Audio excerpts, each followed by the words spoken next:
everyone. Today I am chatting with Kathleen Rodgers, author of The Flying Cutterbucks, and Michelle Williams of FM Williams Voiceover Talent. Together, they are the artists behind the audiobook version of The Flying Cutterbucks, which will be available from Skyboat Media on June 29th. So you can check out the video description for a link to purchase. Awesome. Kathleen, Michelle, welcome. Good morning. I'm so glad to speak to you today. I've been really looking forward to this because audiobooks are the one part of the publishing industry. Y'all probably know this, but just to let the viewers out there know, it's the one part of the publishing industry that has seen amazing growth in the last several years. Over the last 3 years, profits have increased by 30% for audiobooks. And that's pretty special in the publishing industry when we have so many, we've got traditionally published, small press, indie press, self-published, and we're all competing with the big guys and all this kind of stuff. So as an author, and Michelle, by the way, I used to do some voiceover work in my my previous career as an actress. So I was really excited to speak to the two of you because both of you have accomplished something that I have a lot of interest in, and but no idea how to approach. So that's why I wanted to have y'all here today. And honestly, okay, so selfish reason that I wanted to speak with Kathleen and Michelle about this project, specifically The Flying Cutterbucks, is because I'm a huge fan of the book. So I really wanted to know exactly how this book came to be an audiobook. So to get the conversation started, I wanted to start with Kathleen. And I wanted to know, from your perspective, why did you want Flying Cutterbucks brought to life in this way, in this medium? I had seen everybody posting about their books coming out in audiobook. I have one novel that's been out in audiobook, Johnny Come Lately, my second novel, and that narrator is Leslie Ellis, and she's a Grammy award-winning actress, performer. But that was a few years ago, and there was no discussion about bringing The Flying Cutterbucks into audiobook until I was actually approached by another narrator who I totally love her voice and totally respect her. And she auditioned and she said, "Can I send you a sample?"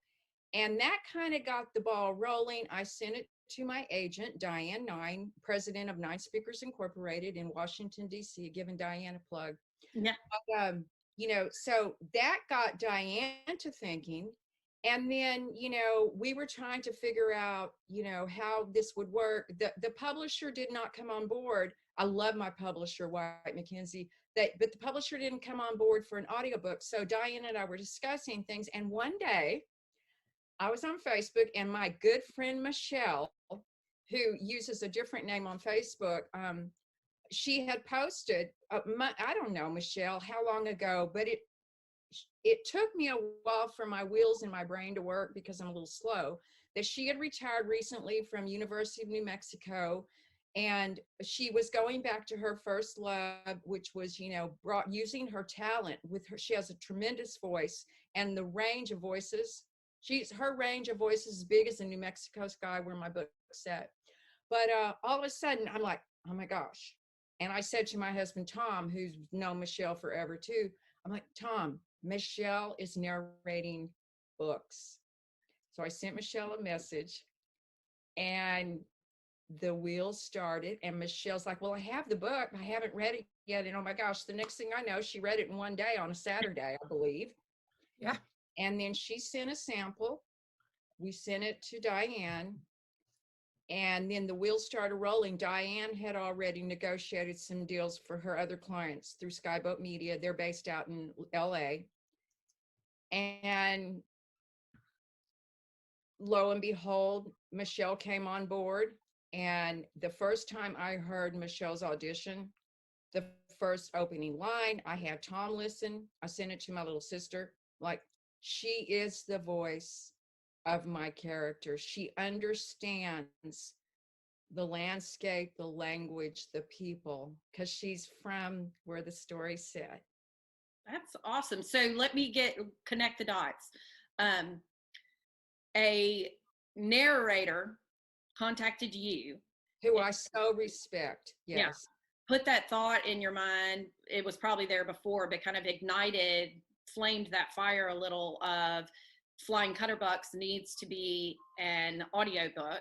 You contact Diane, and with the idea of Michelle doing the narration, and then Diane works with Skyboat Media, who was then they actually produced the audiobook.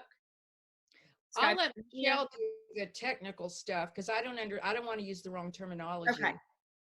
Okay. Michelle, why don't you? Okay. So basically what happens is there's different ways that the audiobook sort of comes about. And in this case, we didn't go through, for instance, Audible to do it, and to go through their channels to produce it.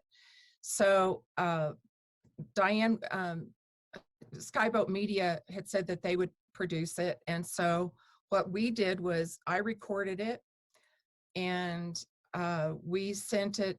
It went through an engineering process, and then and then we sent it to Skyboat Media. And then with the parameters that are in place with with the Flying Cutterbucks, and then Amazon, Audible actually will have it, I think, for the first 90 days before it gets published more widely. But that's sort of how it goes. So you recorded in just a local studio or in-home studio? I actually have a little studio set up here in my house. You can't tell it because I'm not using my real microphone, but I actually have set up something here in the house, and it's been pretty successful, as long as the dog doesn't go next door to talk to the other dog, and that kind of thing. But yeah, so it's been pretty successful, and I have a good engineer that does quality assessment and make sure that all of the levels meet the criteria for either Audible or Skyboat, or whoever the distributor is going to be, the publisher. Okay, so this would be a sound engineer? Is that what? Yes, he's an audio engineer, Okay. but in addition to that, he also does quality. So he goes through and he reads the novel as I narrate it and send it to him. And so he does a great job with that. And not all engineers will do that. Yeah. That's really good. So does he, if he finds any, like, hey, you went off script here, or anything like that, will he send it back and say you need to he does he does an error sheet, so to speak. Okay. And sends it back to me, and then I do the pickups and he inserts the pickups. Okay, so much like writers with working back and forth with an editor. Right, exactly. You need to address this page, Jody. So, yes. And why are there so many adverbs? So yes, that is something that they always sneak in, and I'm sure that those kind of little hiccups sneak into audio recordings also. I was also wondering, what was kind of the pre-recording process, like with you and Kathleen together? Here is the book. How does that book go from book to script to developed characters? Well, the first thing that I do is I read a book in its entirety before I even start to think about doing a script, mock edit, not edit, but to mark it up. And so, because I want to know how the characters evolve, because as you guys know, as authors, sometimes the true nature of your character doesn't come out until later in the book. Yes. So I sort of want to be able to get an idea of where that character is going in the book, and so that I can sort of work myself into the emotion if there's a lot of emotion and that kind of thing. And so that's the first thing that I do. Then I go back and I make my notes, and I usually, what I try to do is I go through and I use a different color for every character, and I highlight all of the characters in a different color within the I can do it either on a PDF or on a Microsoft Word document, but highlight every character's different color so that I can see where the transitions are going to be between characters. Now, that doesn't always work for me, because sometimes I get really into my character and I'll start and I'll realize that it's switched characters, and then I have to go back and redo that piece. I can totally see why Kathleen chose your voice for Trudy. And it's one of those things, Kathleen, when you were thinking of, audiobook, and you're kind of, daydreaming about what you wanted this to sound like, what were some of the characteristics of Trudy that just had to be there? I think Trudy and Aunt Star. I love Michelle brings Aunt Star to life. Oh my God. Oh, Aunt Star. Yeah. I want to come back as Aunt Star. Me too. And yeah, Michelle said she wants to play Aunt Star in the movie. So, people talk, okay, so growing up in New Mexico, where Michelle and I grew up on the east side, the forgotten side, we're closer to West Texas. Now, Michelle has worked a lot better than I have, but I can still have that West Texas twang coming through. And, we do say y'all in New Mexico. You Southerns don't know if you did or say y'all, but there's just certain ways that people talk. And every time I go home to my hometown in Clovis, Michelle and our hometown, I listen. And I don't know if I wrote it in there, but when I heard Michelle, and then when my husband heard Michelle, it's like, she understands the subtle. I felt the landscape. I felt the ground. I smelled that part of New Mexico. I sensed it. I just knew. And I also had to put away the halo effect. Worried, well, is it the halo effect? Do I love it? This narration, these sample auditions Michelle sent in, because we love Michelle. And so it's like when you read your own work and you're trying to put on the editor's cap as opposed to the writer's cap, and you would let your work get cold. That's kind of what I did. And I'm like, oh no. And every time I put on that, so Michelle would send each chapter and I would listen and approve. It was so crazy because I kept emailing her back saying, oh my God, you've brought my characters to life. Yeah. So, but I did have to watch the halo effect. And I finally thought, no, there's not the halo effect. She is the voice of these characters from the Southwest. And the range, the ages she can do. Yeah. When she get a little Bogey's the little brother when he was real little. It's just a couple of lines like ready, set, go that Bogey said. But it's the way Michelle did that. I like, oh my God. I mean, I was crying through the whole thing or laughing, listening to her voice bring my characters to life.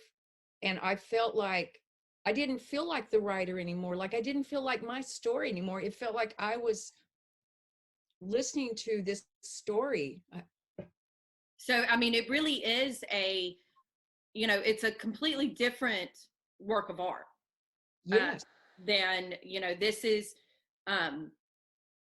first created just words on a page, and it's all in the reader's head of, how the writer has explained the story to him. And then, but the audiobook is such, for me, listen, the reason I love audiobooks is it's a very intimate experience, in that narrator is personally telling me a story, the entire 10 to 25 hours, however many pages are in that book.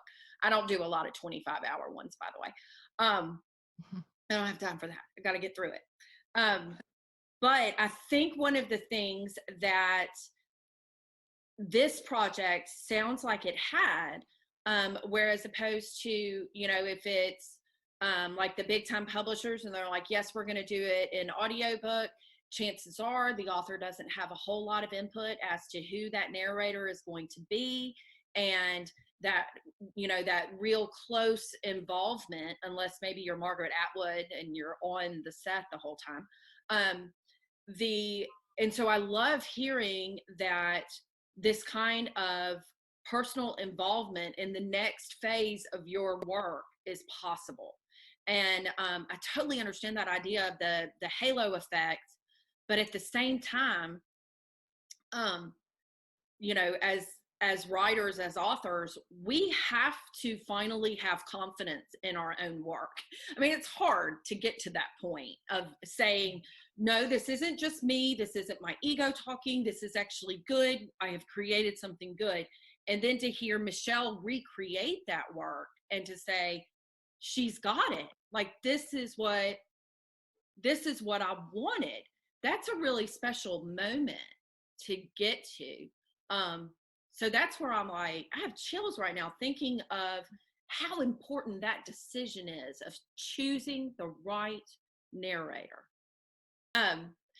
So Kathleen and Michelle, if you could just speak for a second about choosing the right narrator, and then as also Michelle as a voiceover artist, knowing which projects that you are right for, that are right for you, as far as your partnership with the work.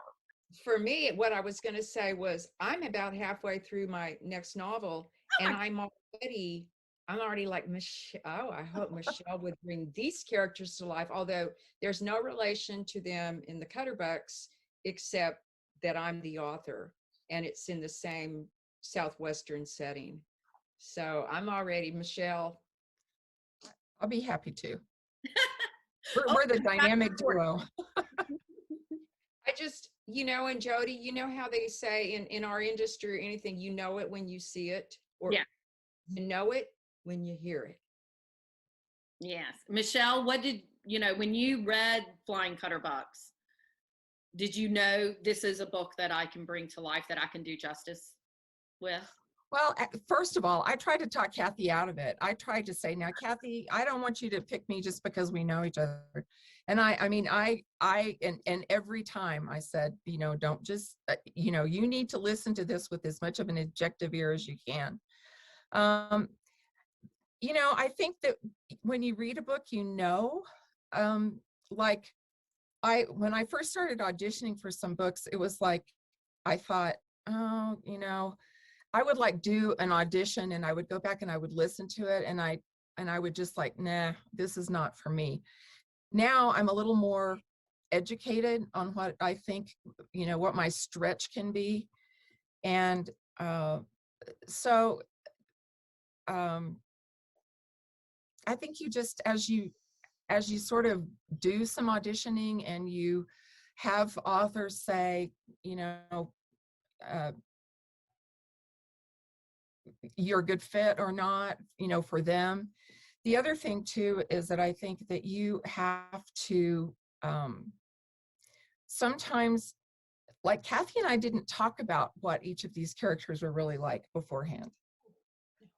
I sent an audition in and to Kathy, and she was like, so I sort of, she gave me such a wonderful palette to work with, that it wasn't hard to sort of grasp the characters. It was like I said, it was like I had an aunt who was a nurse until literally the day she died. And she and Aunt Star were, in my mind, were very similar. Not a Nurse Cratchit, but, whatever. And so I was able to sort of draw on that. So I think that I think narrators do themselves a disservice if they don't choose a book that they think is a good fit for them. Yes, definitely. Um, okay, so as I mentioned before, my background is in theater, and I've done shows where I play multiple roles throughout the show. I have never done a show where I play multiple roles in the same scene. Mhm. And that's what audiobook narrators, if it's a single narrator, has to do. And so I'm curious as to what that process is like for you. You mentioned the color coding. I'd never thought of that. I was like, that's a good visual to say switch voices. Um, but is this also something that, um, is it you're trying to do it in one take all the way through, or are you trying to, splice it up into like little pieces of dialogue? I actually, because of the way that I prepare it and I work with it, I go from one character right into the other, just straight through. The only I may stop if it's a really long chapter, or if it has a lot of different characters, I may pause in the middle and then pick it up again. But I try to do it all in one chapter for um, consistency, one, and two, to sort of keep the emotion at the right level. Yes. And so that's typically what I try to do. Now, it's like I said, if it's a really long chapter, then I will sort of break it up, but I'll try to figure out where those natural breaks are. But Kathy, even though there were, and I'm sorry, I grew up with her as Kathy, not Kathleen, so it's kind of hard for me to go back and forth. Y'all do too. Well, and then if I really had to do me, I would do what my dad did, and he called her Chatty Kathy. Anyway, I'm just going to shorten it to CK. But anyway, but she didn't have like 12 characters in a chapter. Yes. And so, well, I say that, except that it was when we had the, I guess there was one scene where we had all the different people saying like a line here, a line there, and I just tried to change it up as quick as I could, because they didn't have like specific characters, they weren't like a main character of the book. But you just sort of learn to, as you would have done in theater, you just sort of learn to switch, gears as you go along. Yeah. And I listen. I don't just read a lot. I listen to a lot of audiobooks. When I'm in the car, I've got audiobooks on. When I'm out in the yard, I'm listening to an audiobook. When I'm cleaning house, I'm listening to an audiobook. So I've listened to audiobooks a long time before this recent surge of popularity in audiobooks. And so that really is, your continued study, your continued professional development, and research into and just enjoyment too. I mean, Yeah. we all, you guys read other authors, and because I think sometimes it's easier to get lost in somebody else's work, at night or whatever, or, so that you're not just, back in our high school days, it was all about blaring the stereo, in the car, and, and driving down the street or whatever, down the road. Well, I found out that if I listen to audiobooks, I'm a whole lot less likely to get a speeding ticket. And so that's how I started. It helped pass the time for me without me getting anxious about getting somewhere, because I have a lead foot. Yeah. And so that's how I got started in the listening to audiobooks. And then it was just sort of a natural step, whenever I retired, to go back to it. I started in radio when I was 15 years old. Wow. Yes. So that was a long my time secret ago. fantasy career is to have my own radio show. Go for it. Just, play the Smiths all day long. All Smiths all the time. Maybe a little Jaws thrown in there, but that's pretty much it. Well, I want to thank both of you for talking with me today. Do you have, for an author that is looking for to do an audiobook project, is there, like one major tip or piece of advice that you would give them? We'll go Kathleen first. It's easy to like, oh my gosh, my book, there's a possibility of having the book brought to life through someone else's voice. It could be so easy to get caught up in that idea, but just, slow it down, think through it, and then really listen for that right voice. A lot of writers will approach different places, and they'll go through different narrators, and it's just like some writers who want to be published so bad that they'll go to the first place. So it's kind of that same thing. Michelle, do you have any tips?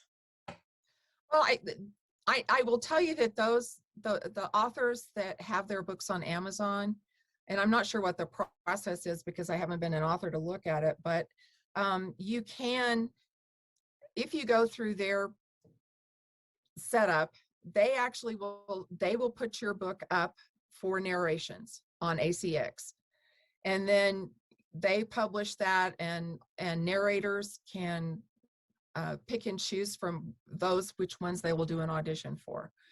Some of the other production companies, like for instance, and they also have their own in-house Audible Productions group where they have a stable of their own narrators. Skyboat is the same way. It has a stable of its own narrators. I was very privileged that Kathleen and Diane talked to them because they were hesitant about having a narrator that wasn't part of their own stable. And Yeah. so they accepted my narration, and which just thrills me to no end. And Kathleen and Diane have just been so super supportive and complimentary about the work. And so Skyboat was going out on a limb for me too, to do this narration. So I think, I will tell you that sometimes an author doesn't know what they want. Yeah. And sometimes the way that the narrator presents it will be an aha, oh my gosh, I didn't even know that that's what I wanted. Yeah. And so,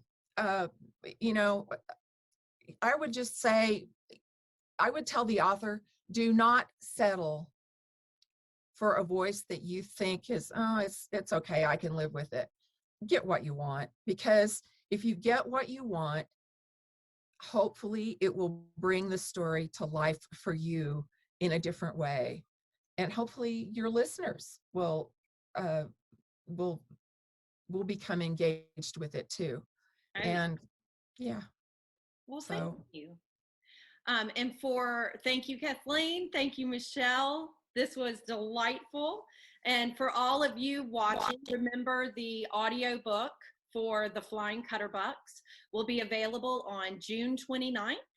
The paperback and ebook are available now for those of us who like to have both the print copy and the audiobook because we can't get enough, and so we switch back and forth. Check the description below. Yes, check the description below for a link to my full review of The Flying Cutterbucks that you can also find on jodikanesmith.com. And for those of you in Mobile, Alabama, check out the description below for how to order a paperback copy from the Haunted Bookshop downtown, because we all know we need to shop small. Okay. And I will see you next time. Thanks for joining us.